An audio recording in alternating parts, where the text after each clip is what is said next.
Hi, my name is Chip. I serve as a coach here with Upward, and something I really enjoy doing.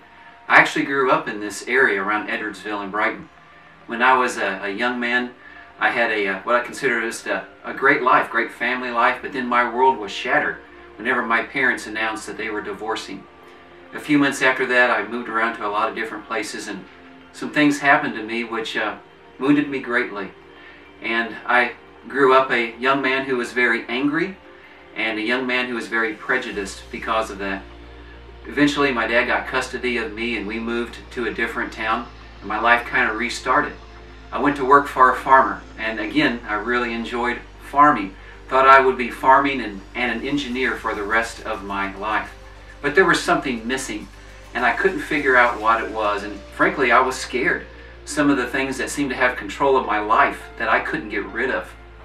And so I know I needed God, but I didn't know how to do that. I was very confused, and I thought that if I did something good, if I could just be good enough, that God would love me, that He would accept me. And so I tried to be good, but I would be good for a while and then I would fall. Up, down, up, down. My life was like a roller coaster, so frustrated that I couldn't live up to what I thought was God's expectations. Well, one evening I was at a church service and I heard a preacher, and he shared this verse. It's from Ephesians chapter 2 verses 8 and 9.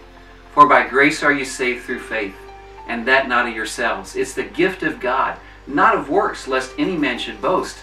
And that's when it dawned on me, I'll never be good enough for God, but He loves me for where I am and who I was. He'd already paid the penalty for my sin. And so on that night I asked Jesus to forgive me and to be the Lord of my life.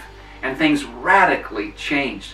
There were some vices and some problems that immediately fell off. There are some other things that I fight through His power to this day. Met my wife, her name is Gail. We've been married now 31 years. We have 3 kids. We have 3 grandkids. We have challenges in our family. We have problems. And likewise, we have stuff that we struggle with as well. But the difference is Christ.